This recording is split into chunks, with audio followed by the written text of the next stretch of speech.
အားလုံးမင်္ဂလာပါကျွန်တော်ရဲ့ဒူဒီကိုဆွဲ channel နဲ့ကြိုဆိုပါရစေအခုကျွန်တော်ပေးမှာကတပတ်စာ free ပေါ့နော်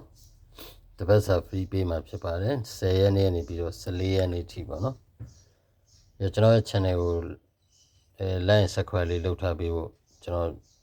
ပထမဦးဆုံးအနေနဲ့ကျွန်တော်ပြောချင်ပါတယ်ဒါမှကျွန်တော်ဗီဒီယိုတင်တိုင်းမိတ်ဆွေတို့မြင်ရတွေ့ရမှာဖြစ်ပါတယ်ဗျနော်ကျွန်တော်ဗီဒီယိုတင်တဲ့အခါတိုင်းမှာလည်းမိတ်ဆွေတို့အပန်းမကျင်လက်မိုက်လေးတစ်ချက်စီလောက်နှိပ်ပေးသွားကြပါနော်ခဏလေးကင်ထားပါဦးခင်ဗျာနော်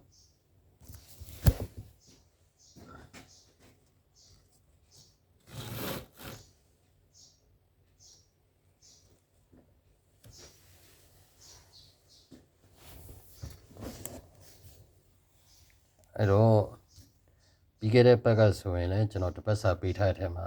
အကုန်ထွက်တယ်အကုန်လုံးထွက်ပါတယ်ကျွန်တော်ခမန်းချက်ထဲမှာကျန်တာဆိုလို့ power တစ်ခုပေါ့နော်ကျွန်တော် power တစ်ခုပဲကျန်တယ်ကျန်တဲ့ time power နက်ခတ်အပူညီကိုအကုန်ထွက်တယ်နော်ဒါပေမဲ့မိတ်ဆွေတို့ကျွန်တော်တခုပြောချင်တာတစ်ပတ်ကိုဒီတစ်ပတ်မှာငါဘယ်လောက်ဖို့ကစားမလဲ3သိန်းဘိုးလား10သိန်းဘိုးလား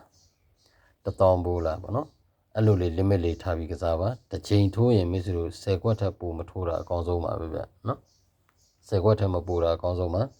ပြီးရင်ကျွန်တော်ဒီမိတ်ဆွေတို့ကဏ္ဍတစ်ခုကိုလိုက်မယ်ဆိုရင်အဲ့ကဏ္ဍတစ်ခုကိုကျွန်တော်တို့ကပေးတာတော့ဟူးမကြော်ပဲဖြစ်ဖြစ်အင်္ဂါမကြော်ပဲဖြစ်ဖြစ်ပေါ့နော်အဲ့လိုပေးတယ်ဟူးမကြော်ဒီဆို6ချိန်တောက်ကြနေဒီဆို10ချိန်ပေါ့နော်အဲ့10ချိန်လုံးကိုလိုက်မဲ့ငွေပမာဏကိုချိန်မှာဟူးမကြော်ဆိုပေမဲ့တစ်ခါတလေကြာရင်ကိုလိုက်တဲ့ကဏ္ဍကကြာသာပရိနေမှာထွက်တာမျိုးရှိမယ်တောက်ကြနေမှာထွက်တာမျိုးရှိမယ်ဟုတ်ပြီနော်အဲ့လိုမျိုးလွတ်ထွက်တာလေးတွေရှိတဲ့အတွက်မိတ်ဆွေတို့ကိုယ့်အကိုချိန်မှာပြီးတော့ကိုယုံကြည်ရာတစ်ခုကိုတစ်ခုဆိုတစ်ခုပဲယုံကြည်ရာတစ်ခုကိုပဲလိုက်ပါဟိုလူကပေးလို့ဒီကဏ္ဍကိုလိုက်ဒီဟိုလူကပေးလို့ဒီကဏ္ဍကောင်းတယ်ဆိုအဲ့ကဏ္ဍကိုလိုက်နောက်တစ်ယောက်ကပေးတဲ့ကဏ္ဍတစ်လုံးပေးလိုက်အဲ့ကဏ္ဍကိုလိုက်ဆိုမိတ်ဆွေတို့ကရင်တော့ဝယုံပင်မောမြင်သားလို့ပဲချိန်ကြဟိုဘယ်လိုပြောမလဲဝယုံပင်မောမြင်သားလို့ပဲလက်ညောင်းလာတဲ့ခါကျကြားရဲ့အစာဖြစ်သွားလိမ့်မယ်ပေါ့နော်ကဲအဲ့တော့ကျွန်တော်အခုတပတ်စာမပြောက်ပတ်သေးကျွန်တော်၄လုံးထုတ်ထားတယ်နော်လောဘကြီးတာမဟုတ်ပါဘူးကျွန်တော်ကြိုက်လို့ထုတ်ပေးထားတာပါနော်အဲ့တော့ပထမဆုံးပတ်တီးက9ပတ်တီးပါ9နဲ့ဆိုရင်9 6 5 50ပါနော်ဒုတိယပတ်တီးတစ်လုံးအနေနဲ့က6ပတ်တီးပါ6နဲ့ဆိုရင်6 9နဲ့6 6 9ခွန်ပါတတိယတစ်လုံးပတ်တီးနဲ့ဆိုခွန်ပတ်တီးပါဗျခွန်နဲ့ဆိုရင်ခွန်3ခွန်4ခွန်8ခွန်ပါနော်စတုထမြောက်ပတ်တီးနေနဲ့ဆိုတော့8တစ်လုံးပါဗျ8နဲ့ဆိုရင်8နဲ့8 9 8 6 80ပါအဲ့တော့ဒီခွန်နဲ့9ကကျွန်တော်ပို့တူဟုမကြော်ဘူးလို့ကျွန်တော်ခံမှန်းထားတယ်ဒီ9လဲကောင်းတယ်ဟုမကြော်တွန်းပါပေါ့နော်9ခွန်9ပေါ့အဲ့3လုံးကတော့ဟုမကြော်တွန်းလမ်းဖို့အားများပါတယ်ဟုတ်ပြီနော်ဒါကျွန်တော်ခံမှန်းပြောတာပါဗျာလောဘကြီးပြီးပြောတာမဟုတ်ပါဘူးပြီးတော့တပတ်စာအပူပါခွေမှာပြီးခဲ့တဲ့ဘက်ကဆိုရင်တပတ်စာအပူပါခွေ1နဲ့6ခွန်ခွေ1နဲ့6ခွေမှာ1ပူထွက်တယ်6နဲ့ထွက်တယ်ပြီးတော့4 6 8 9ခွေမှာ4 6ထွက်တယ်ပေါ့နော်ဒီတစ်ပတ်ပေးမဲ့အခွေရလဲမိတ်ဆွေတို့ကြည့်အောင်သွားပါလိမ့်မယ်1နဲ့6ခွန်အခွေပါပဲဗျနော်1နဲ့6ခွန်ခွေမှာတင်ခွက်ဆိုရင်1နဲ့1ခွန်6ခွန်မှာနော်နောက်တစ်ခုအခွေရကြောင်း3လုံးအခွေပါဗျကျွန်တော်ပြီးခဲ့တဲ့ဗီဒီယိုတော့ကျွန်တော်ရှင်းပြထားပါတယ်ပြီးခဲ့တဲ့အပတ်ထဲမှာ663ညအပူပါအခွေနော်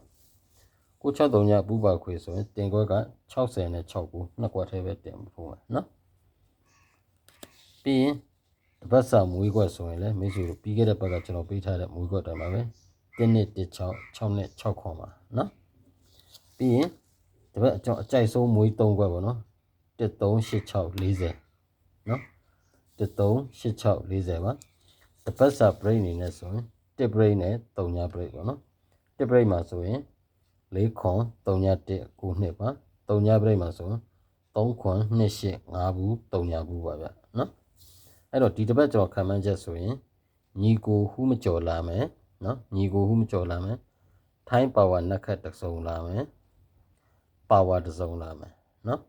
ထိုင်းပါဝါထိုင်းနက်ခတ်ကထိုင်းပါဝါဖြစ်ရင်မဖြစ်ရင်ထိုင်းနက်ခတ်ဖြစ်ပါမယ်အဲကြောင့်ကျွန်တော်ဒီနှစ်ခုကျွန်တော်တွဲပြီးပေးခြင်းဖြစ်ပါတယ်နော်အဲကြောင့်ပါဝါတစ်စုံလာပါမယ်ဒါကတော့ကျွန်တော်ရဲ့တပတ်စာ